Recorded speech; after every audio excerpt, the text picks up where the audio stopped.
welcome to Racing with Remy. I'm your host, Remy, and today I'm recording with my dad today. Hello. And this week we're covering Supercar and Super2 Super Sprint at Townsville. Lots of super there. Yes. The New Hampshire races for Cup and Xfinity. The ARCA race at, I forgot what the name of the track was. I think ARCA was at Knoxville, but don't quote me on that. There's Formula 1 racing, and we got Formula 2. We only have the feature race for Formula 2, though. Yes, they were in Great Britain for the Grand Prix there. We have the IMSA race, and we also have the XRX final race. Yes, we do. All and right. It was at the Nashville Fairgrounds. That one was at the Nashville Fairgrounds.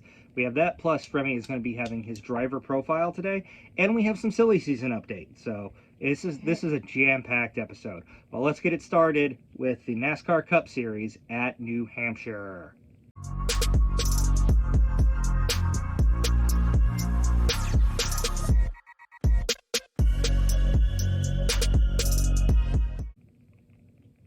So, the first thing that happened is a few cars got into the wall, including Martin Truex and Denny Hamlin. But the only one who had to leave was Kyle Busch. And I'm going to quote the iceberg for a second. Kyle Busch was robbed of a chance at victory. And that's coming from someone who isn't really like a Kyle Busch fan. Doesn't mind Kyle Busch, but likes Joey Logano better. Okay. I don't know what to say much to that. Yes, they started the race under rain while on slick tires, which is never, ever a good sign. Slick tires have no tread, so you will spin out easily.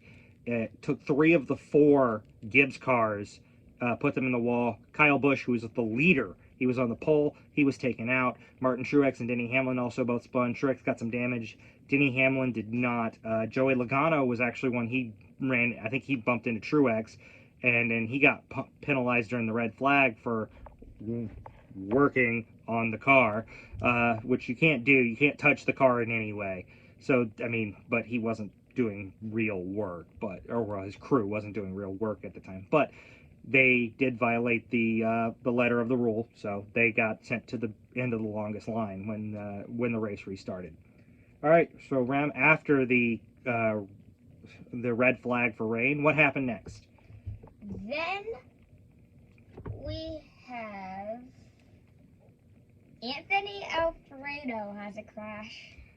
Pasta! Yep, that's actually what I wrote down, pasta crash. All right, what happened next? Then we have Cody Ware has a crash. Cody Ware, I think he's normally a truck or Xfinity driver. I know he's not normally a Cup driver, but he's run some races right now. He might even be a rookie, but not a lot of success in the Cup Series so far. Then we have the legend Quinn Hoof has a crash. Quinn Houff is his name. His name is Quinn Houff, and he has crashed in every single race this season. Wow. Next. Then we have Chris Buescher and Bubba Wallace get turned by Joey Logano and spin out. Yeah, unfortunate for Chris and Bubba. Neither one of them was probably going to do well on the day. They were middle of the pack drivers, but that's all you can really say. Then Ryan Blaney won stage 1. Ryan Blaney, one of the 3 Penske cars. Of course, we talked about Joey Logano's troubles. It was a really good day for the other 2 Penske cars, though. Then Dad Brad won stage 2. See what I mean? Brad Keselowski won stage 2 in the other Penske car. Then Eric Almirola won. All right, so here's the crazy stuff that happened with that. Of course, Blaney and Keselowski actually raced very hard at the beginning of stage 3 for the lead, and that used up a lot of their tires, and that allowed Eric Almirola, who's really fast, to catch them, and he passed them. They did have a round of pit stops where Brad got back out in front of Almirola, but Almirola was faster once he got some heat in the tires, and he got back around Brad. There's a little bit of controversy because this was supposed to be a 301 lap race. When it was about to be 18 to go, they said they cut it down to 10 to go. They said because of daylight, there's no lights on the track there up in Loudon, New Hampshire. So because of diminishing daylight, they were cutting it to 10 to go right then. The reason why that's important is Christopher Bell, the fourth Gibbs car, the one who didn't crash in the opening laps, had passed Blaney and Keselowski and was in second place and was chasing down Almirola. It would be interesting to see if Almirola would have held on for the win, and that had they had those other 8 laps, especially because Bell, with his win earlier this season, has already qualified for the playoffs.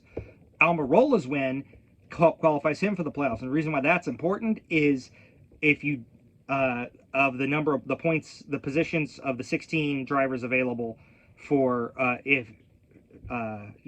there's 16 spots in the playoffs. Winners get in as long as they're in the top 30 in points. Almirola was nowhere close to being in position to get in without a win. He had to win to get in, so that was a big win. His first win since 2018. It's been 3 seasons, so it was a huge deal for that. But it also threw in a thing because there had been 12 winners on the season before that. That makes 13. There are only 3 spots, and right now it knocked Austin Dillon out of the last playoff spot right now. And so if the season were to end, there's 5 races left, and if the regular season were to end right now, Kevin Harvick, Denny Hamlin, and who was the other one? There's one I forgot would be in this spot. There's 3 of them. 2 really good drivers in Hamlin and Harvick who usually have won a race by now, and then there's one other one I can't remember his name right off the top of my head. But that will wrap up the Cup Series. But the day before, the Xfinity Series raced at Loudon.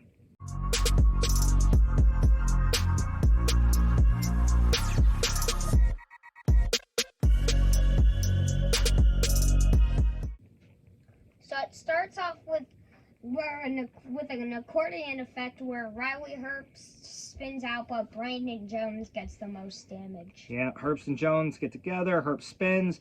Jones kind of runs into him and damages the front. There was another driver who got a little bit of damage from it, but not as bad as Jones. Yep. Then we have Christopher Bell won stage 1. Christopher Bell, we told you in the Cup section, he had a great day at Loudon. He had a really good start there in Xfinity as well. And then Tommy Joe Martins and Kyle Weatherman crashed. Oh, looks like a genealogist can't drive a car. Get it because his last name's Weatherman? You mean a meteorologist? Yeah. Not a genealogist? A genealogist is somebody who studies family history, son. Oh, yeah, I was thinking of genealogist because last night I was watching your phone charts. Okay. Nothing more I can say. What happened next, bud? Then we have Christopher Bell won stage 2. Christopher Bell, he's dominant. What happened next? Then we have Pat Emmerling has a crash. Don't know who Pat Emmerling is. Christopher Bell won. Yes, Christopher Bell, the Xfinity Series, won all 3 stages. This is his 3rd season in the Xfinity Series racing at Loudon. It is his 3rd win. He has never lost a race in the Xfinity Series at this track, and he nearly won the Cup race at this track. I think we found Christopher Bell's best track, and it's in Loudon, New Hampshire.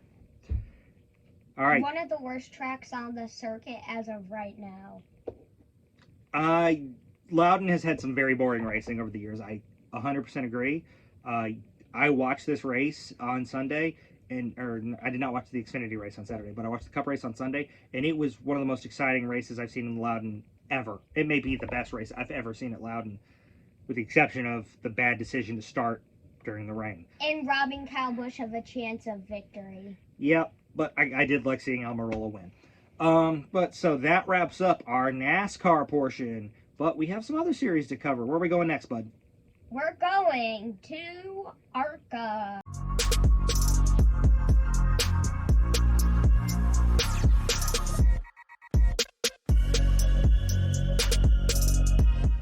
ARCA! What happened? So we start off with Morgan Alexander has a crash. Morgan Alexander, I don't know much about her other than it's a girl. That's all I know. Then we have Gracie Trotter has a crash. Gracie Trotter also a crash. So tough luck for the ladies. Then Daniel Dye won. Daniel Dye, here's what I know. He's 17 years old and he's from Florida, and this is his first career ARCA win. That is it. That is all I know. Don't know much about the drivers in the series, like I've said previously, but it was fun to watch the highlights to recap them. So that'll wrap up ARCA. Where are we headed next, bud? SRX.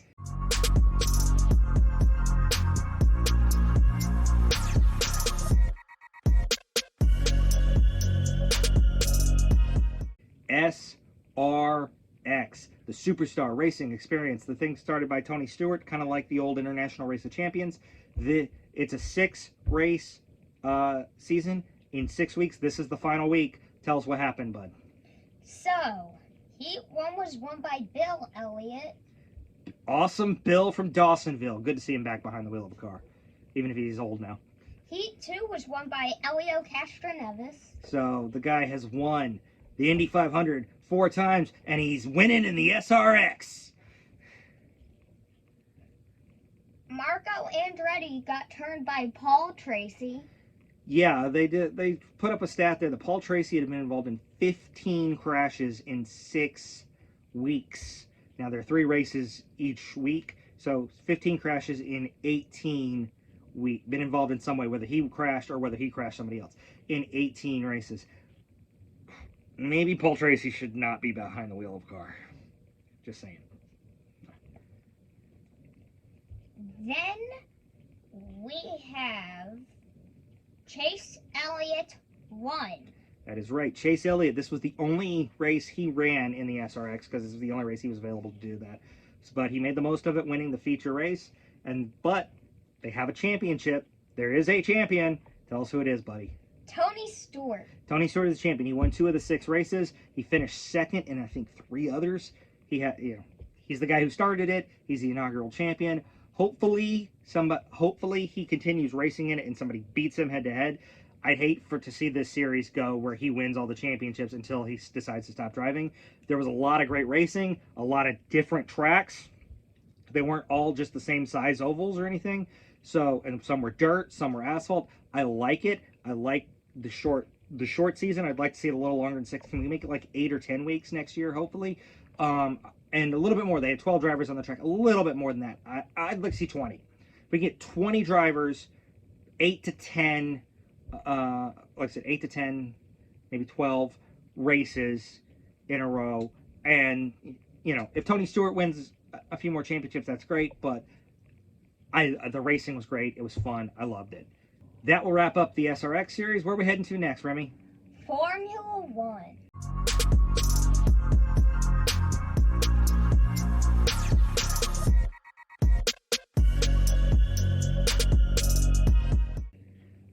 Formula One, the British Grand Prix. Remy, tell us what happened. So, Lewis Hamilton turned Max Verstappen and then got a 15-second time penalty for causing a crash. Yeah, that was it was on the first lap. Wasn't the first turn, but I don't think they were halfway through the first lap yet when that happened. And Verstappen had to be taken to a medical facility for treatment. So it was a very dangerous situation there. Yep. Then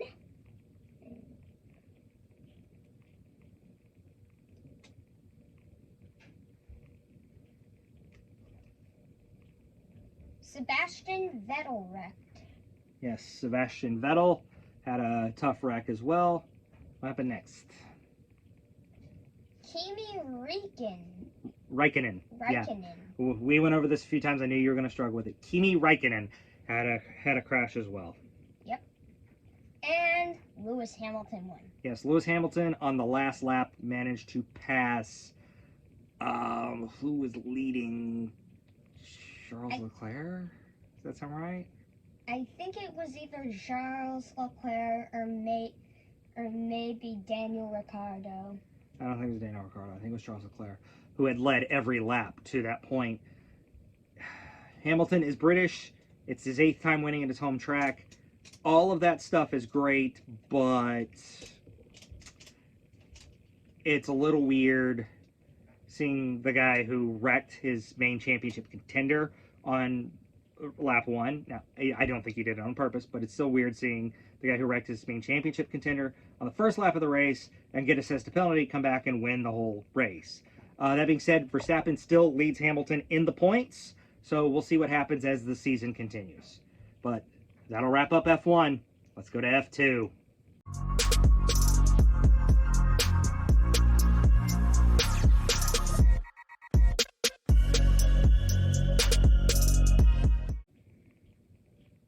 Roy Nasami has a crash. Roy Nasami. I don't know the drivers of F2. Then we have Guan Yu Zhou won. Guan Yu Zhou, yeah, he won the race. I think we saw him win a race earlier this season. It's a very tough name to say, but I think he did a good job on it. All right, so now we're done with F2. Where are we heading next, buddy? Supercar!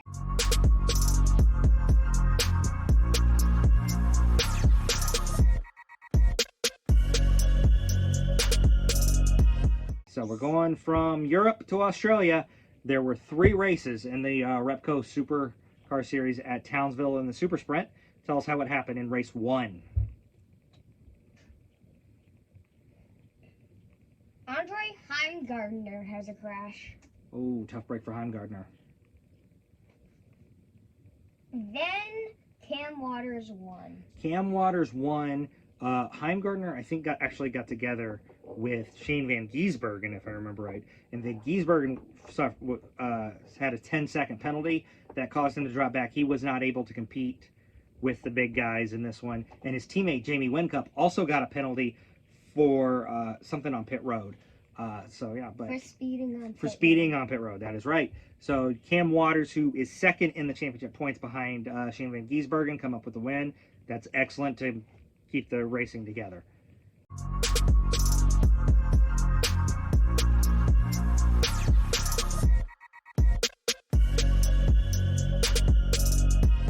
All right, what happened in race 2? Macaulay Jones got turned. Tough break for Macaulay Jones. And SVG won. Shane Van Gisbergen rebounding from that tough break in race 1 by winning race 2. So, you know, he got some more points to extend his lead over Waters, who had caught up a little bit in race 1.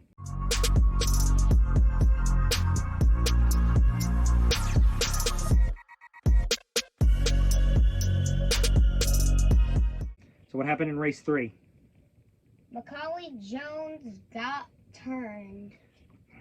It was a bad day for Macaulay Jones because race 2 and race 3 were both held on the same day. It's a really bad day. All right, what happened next? Then Cam Waters won. Cam Waters won, so there we go. It's a tight race between Van Gisbergen and Waters. I think Van Gisbergen's going to win the championship because he got so many wins early in the season. But Waters is giving him a run. But, hey, that's not the only series in Australia. Supercars, yep, they won. They had 3 races. Also at Townsville, Dunlop Super 2 had 2 races. Tell us what happened, buddy.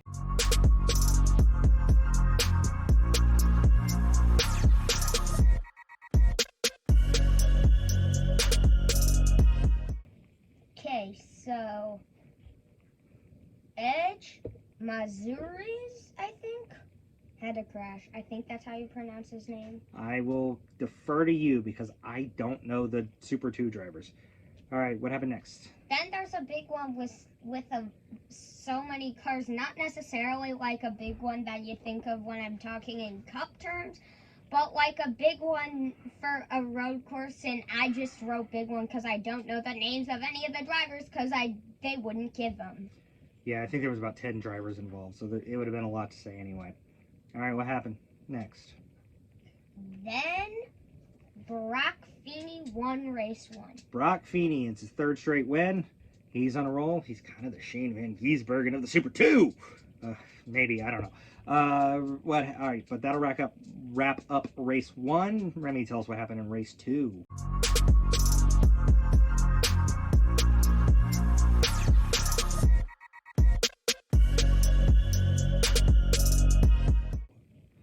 Zach Best won. Zach Best, big win there.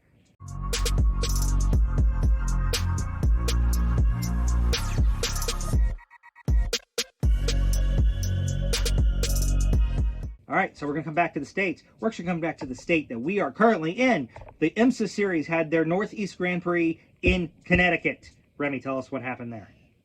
So, there was no crashes or anything other than just a bunch of cars bumping into each other. And good racing. Yeah, a lot of good racing, a lot of good passing, but no crashes. So I think it was, what 2 series? Because there's only 2 series in this one. GTLM and GTD. GTLM and GTD. So how did they fare? GTG's winners were Ross Gunn and Roman DeAngelis? Okay, and what about GTLM?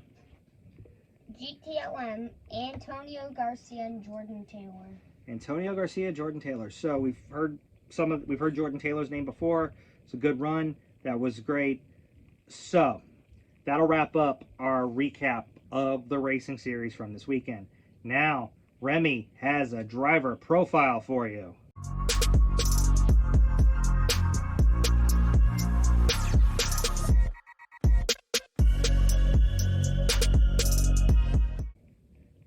So, this week's driver profile is Curtis Turner. Curtis Turner, really old driver. Tell us about him. So, he's one of few races. He was actually a pretty good driver for the time frame he was racing in, but not a pretty good driver in like 80s, 90s, or today's standards. But was very good for that time frame standards because he started racing in like 1955, 1956 for NASCAR. Then he got banned in 61. Then in 65, he came back because Richard Petty started to take an interest in drag racing. And in 1967, he had one of the worst wrecks ever happening at Atlanta that I talked about before, where in qualifying, he spun out and flipped over all the way across the pit lane a dozen times, and then retired in like 1969, 1970. Okay, so yeah, good profile on Curtis Turner. I find out these things at the same time you guys do, right here. So the reason why that's important is I don't know Curtis Turner's career stats like I knew who'd you do for the first one? Cale Yarborough. Cale Yarborough, thank you. I forgot who it was already. I know some of Cale Yarborough's career stats. I don't really know Curtis Turner's. I know he's won some races, but I don't know much else. So I couldn't really help you out with that one. But it was really good, really informative stuff there. All right, so that'll wrap up the driver profile. Now, I'm going to tell you about the silly season.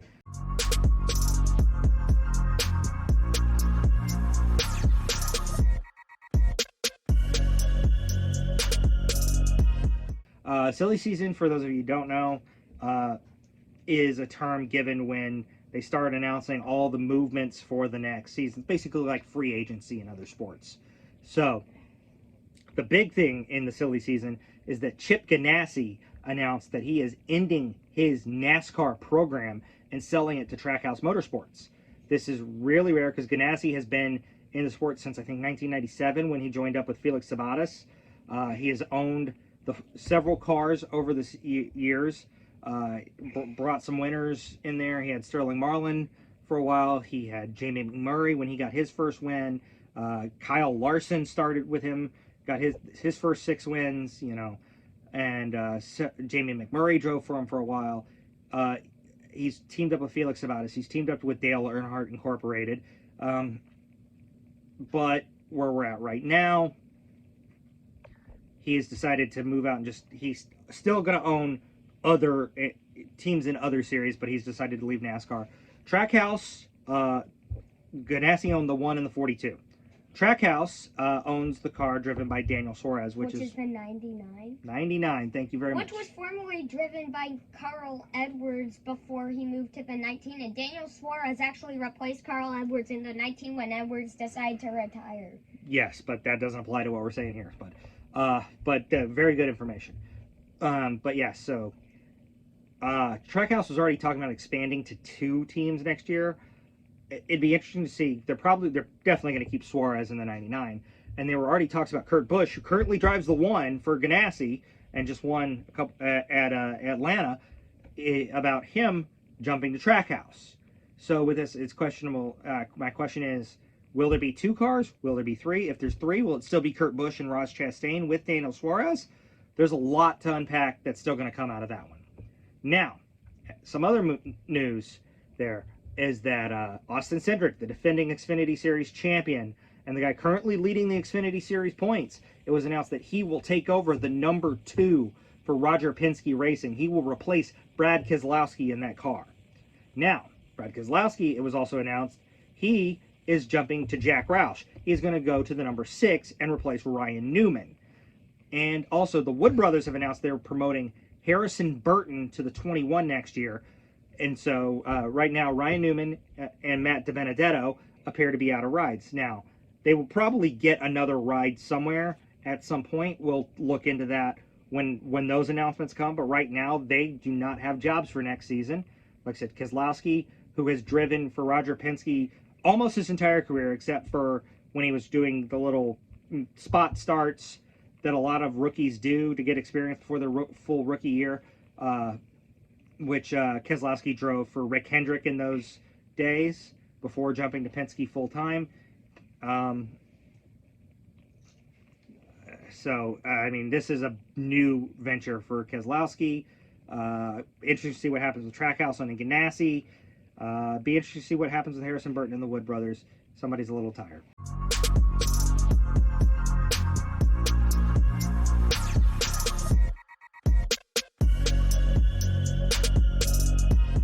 This will wrap up this episode of Racing with Remy. Remy, tell them all about what the flow code going forward. Okay, so the flow code page will send you right to my merchandise, and it has a QR code on the back. Also, if you're watching this on YouTube, subscribe, like, and ring the notification bell, or else next time you get to watch a NASCAR race, be it Cup Truck or Xfinity, it's going to get rained out on lap 1. Don't think that's going to happen, son. All right, but that'll do it for this week. We'll see you next week on a new Racing with Remy. Bye, everyone.